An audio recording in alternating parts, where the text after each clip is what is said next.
नमस्कार और जय हिंद। मेरा नाम है अरूप और आप देख रहे हैं फनीवार। फनीवार हमारा एक स्पेशल सेगमेंट है जहां हम हर शनिवार को बनाएंगे फनीवार। जिन डीपीएस के बच्चों को शनिवार का मतलब नहीं मालूम उन्हें बता दें कि सैटरडे को ही हिंदी में शनिवार बोलते हैं। तो चलिए शुरू करते हैं वीडियो लेके।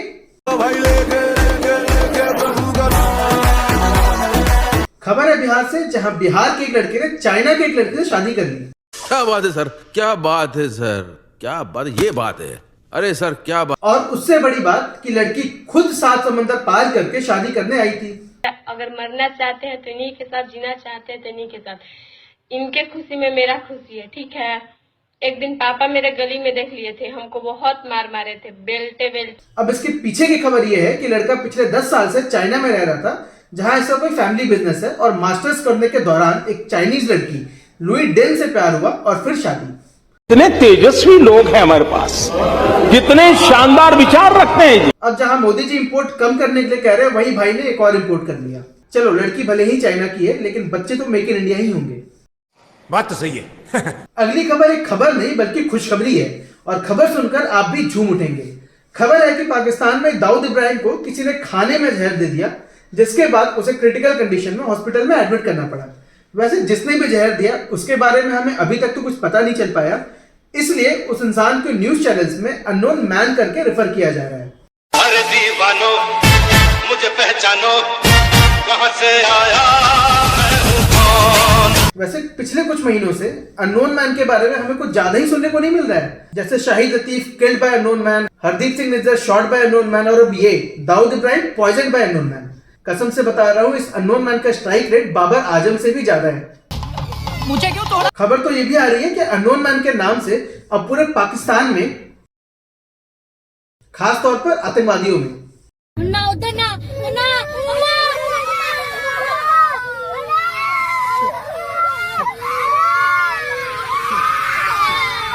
अब बात करते हैं दूसरे खबर की। बीते दिनों राहुल गांधी जी का एक स्पीच वायरल हुआ। स्पीच इतना अच्छा था कि 2 दिनों तक समझने के बाद भी हमें समझ नहीं आ पाया कि भाई आखिर अरे कहना क्या चाहते हो। आप खुद सुन लो, और अगर आपको पता चल जाए तो कमेंट सेक्शन में हमें भी बता दीजिएगा। सुबह उठता हूं, प्यार है देश से, इसीलिए मैं,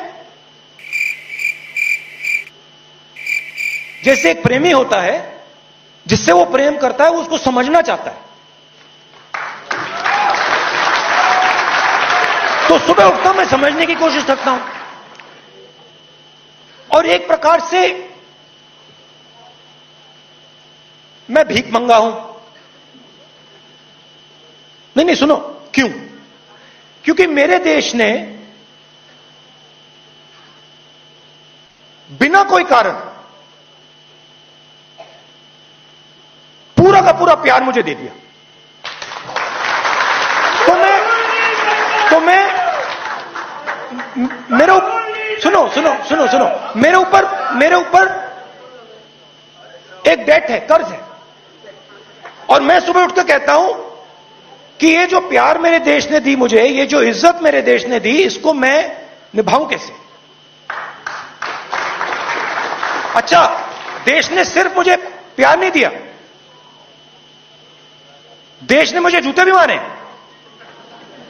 नहीं, आप समझ नहीं सकते कितनी जोरों से, कितनी हिंसा से इस देश ने मुझे मारा है, पीटा है।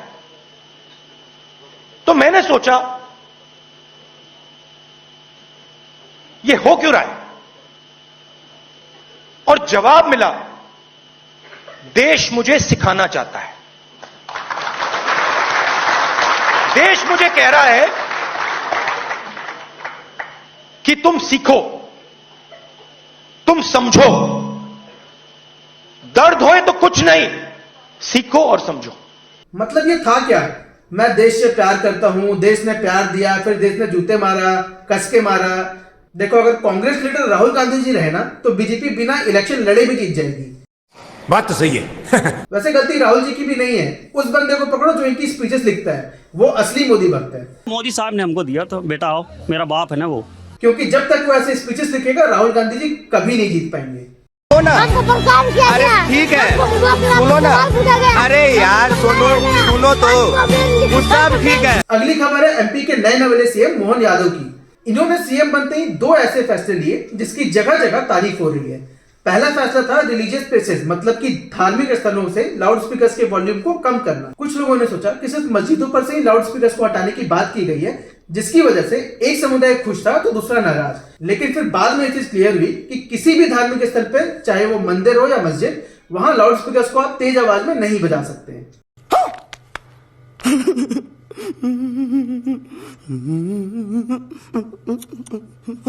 वैसे पर्सनली मुझे उनका ये डिसीजन सबसे अच्छा लगा, और ये सिर्फ एमपी में ही नहीं बल्कि पूरे देश में लागू होना चाहिए, क्योंकि ये वाकई काफी प्रॉब्लमेटिक हो जाता है जब स्पीकर्स तेज वॉल्यूम में पब्लिक प्लेसेस में बजने लगते हैं। मेरे साथ ऐसा कई बार हुआ है, जैसे मैं किसी मार्केट में हूँ जहाँ आसपास अजान या आरती हो रही है या कोई प्रवचन हो रहा है, और उसी वक्त मेरा कोई इंपॉर्टेंट कॉल भी आ जाता है। अब अगर मैं सोचता भी हूँ कि थोड़ा आगे बढ़कर मैं कॉल रिसीव कर लूँ, तो वो भी पॉसिबल नहीं हो पाता है, क्योंकि हर 100 से 200 मीटर के डिस्टेंस में एक स्पीकर लगा हुआ रहता है जिसका वॉल्यूम बहुत हाई होता है। देखिए, आजान या भजन कीर्तन करने से कोई दिक्कत नहीं है, लेकिन करो तो थोड़ा अच्छे से करो जो सुनने में भी अच्छा लगे, जिसे सुनकर मन खुश हो जाए।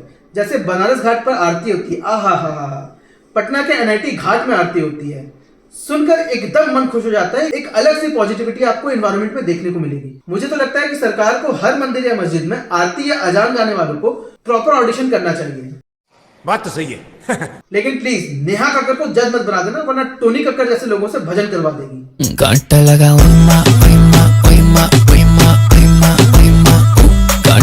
मुझे क्यों तोड़ा? वैसे मोहन यादव जी का अगला डिसीजन था नॉनवेज को लेकर। नहीं, नॉनवेज पर बैन नहीं लगाया गया है। क्या बात कर रहे हो यार, जिस दिन चिकन पर किसी ने बैन लगा दिया ना, मैं बता रहा हूँ उस दिन मैं अमित शाह बन जाऊंगा।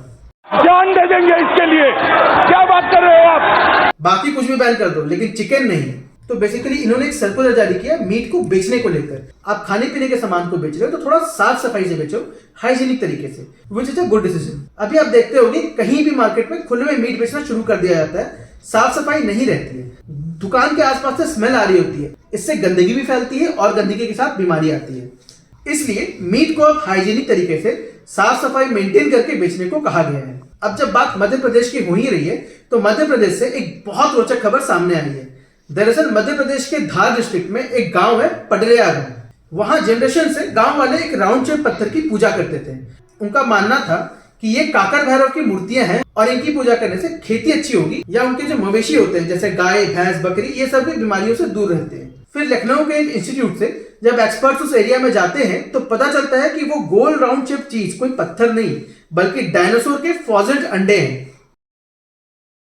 और ऐसे करीब 250 पत्थर यानी कि डायनासोर के अंडे उस एरिया से अभी तक मिल चुके हैं। अगली खबर बहुत मजेदार है। आपको मालूम होगा कि इलेक्शन में किसी पॉलिटिकल पार्टी को सबसे ज्यादा किस चीज की जरूरत होती है? वोट नहीं, सबसे ज्यादा नोट की जरूरत होती है।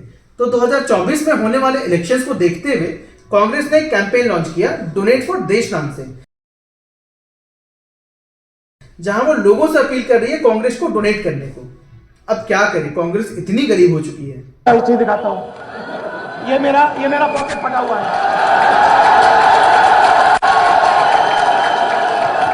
अब मजेदार बात यह है कि ये अनाउंसमेंट सुनते ही बीजेपी ने donate4desh.org के नाम से एक यूआरएल अपने नाम पर रजिस्टर कर लिया। मस्त प्लान है। पैसा ही पैसा होगा। अब जो भी डोनेट फॉर देश सर्च करके डोनेट करने गया वो ऑटोमेटिकली रिडायरेक्ट हो गया मोदी जी के वेबसाइट पर और सारा डोनेशन वहां चला गया।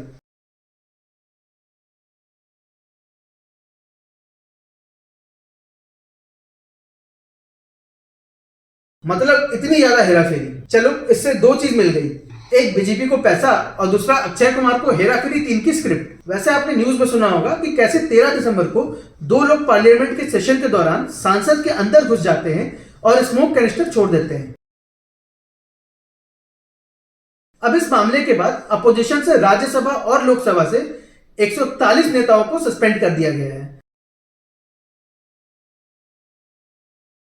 फिर जब हेमा मालिनी से पूछा गया कि 141 लोगों को सस्पेंड क्यों किया गया, तो उनका कहना था कि वो लोग सवाल बहुत पूछते हैं। वाह दीदी वाह दीदी नहीं नहीं दीदी वाह दीदी व्हाट इज दिस दीदी दीदी मतलब अब ऑपोजिशन सवाल नहीं पूछेगी तो क्या करेगी? अगर हम करें तो करें क्या, बोले तो बोले क्या? वाह मोदी जी वाह वाह वाह ये मंत्र याद कर लो, यहाँ पर बहुत जरूरत पड़ने वाली है। अब बात करते हैं रेट की।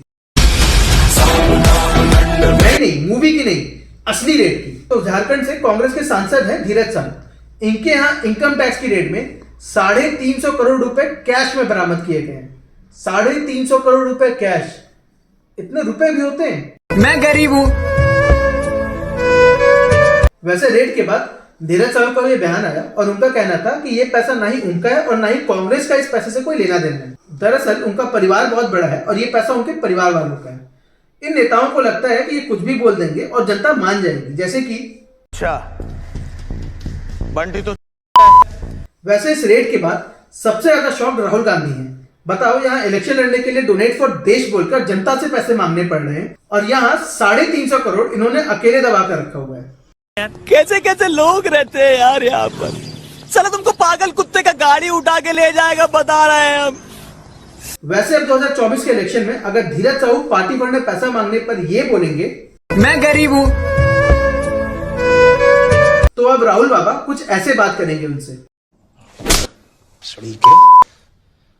अब तो सच बोल दे भोसड़ी के। अगली खबर है सनी देओल की। वैसे जिन्हें नहीं मालूम उन्हें बता देता हूं कि सनी देओल गुरदासपुर पंजाब से एमपी है बीजेपी के।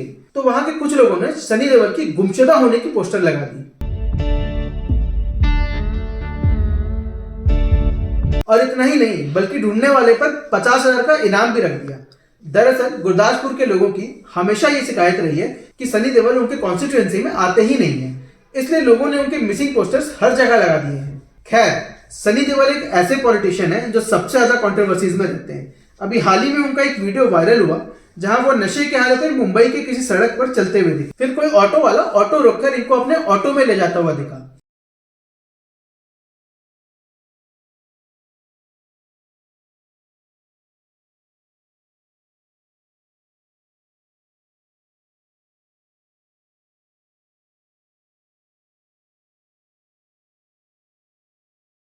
अब इस वीडियो के बाहर आने के बाद लोगों ने भर भर कर क्रिटिसाइज किया सनी देओल को। हालांकि बाद में सनी देओल ने एक पोस्ट करके क्लैरिफाई किया कि ये वीडियो बस एक अफवाह है और असलियत में ये वीडियो उनके एक फिल्म की शूटिंग की है। उन्होंने फिल्म की शूटिंग होते हुए भी वीडियो को पोस्ट किया।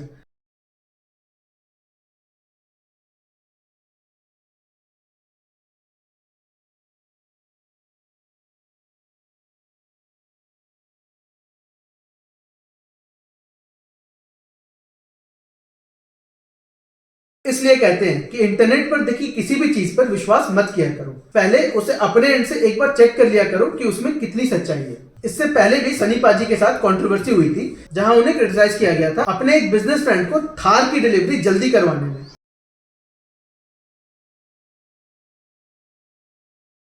अब इसमें क्रिटिसाइज करने वाली कौन सी बात हो गई? भाई अमीर लोग हैं, अमीर लोग के प्रायोरिटीज अलग होते हैं। बेसिकली सनी पाजी गलत नहीं है, तुम गरीब। मैं गरीब हूँ। और ऐसे भी 2 डोर वाले थार की कीमत तुम क्या जानो ऑल्टो बाबू। रईसों का फ्लेक्स होता है 2 डोर थार। अब बात करते हैं स्पोर्ट्स की, तो हार्दिक पांड्या को लेकर इस हफ्ते काफी कंफ्यूजन रहा। कभी सुनने को आया कि वो मुंबई इंडियंस में चले गए, फिर गुजरात टाइटंस ने कंफर्म किया कि नहीं, हार्दिक पांड्या को हमने रिटेन कर लिया है। लेकिन फिर अगले ही दिन मुंबई इंडियंस कंफर्म करती है कि हार्दिक पांड्या मुंबई इंडियंस में वापस आ गए हैं और फिर हार्दिक पांड्या को मुंबई इंडियंस का कैप्टन भी बना दिया जाता है, जिससे मुंबई इंडियंस के काफी प्लेयर्स थोड़े डिसअपॉइंटेड भी लगे। हार्दिक पांड्या की यह हरकत देखकर लगता है कि क्रिकेट के बाद वो बिहार में नीतीश कुमार की जगह लेंगे। दोनों ही पता नहीं कब कहां पलटेंगे। मुझे क्यों तोड़ा? वैसे स्पोर्ट्स की बात हो रही है तो एक और बहुत जरूरी खबर थी।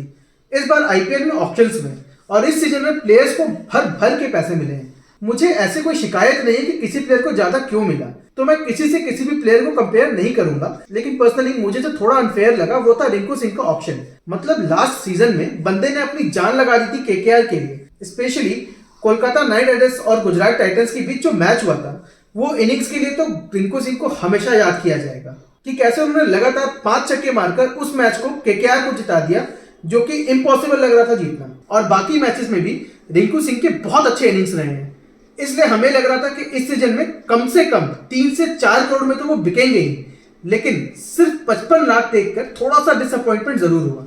बट कोई नहीं, आई विश इस बार भी रिंकू सिंह के मैजिकल इनिंग्स हमें देखने को जरूर मिलेंगे, अगर मोटा भाई ने सही स्क्रिप्ट लिखी होगी तो आज की वीडियो में बस इतना ही। उम्मीद करते हैं आपको वीडियो पसंद आई होगी।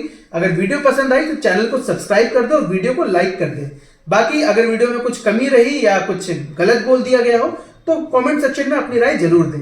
हम बहुत जल्दी मिलेंगे आपके साथ अगली वीडियो में। धन्यवाद। मेरा ये चैनल सब्सक्राइब करें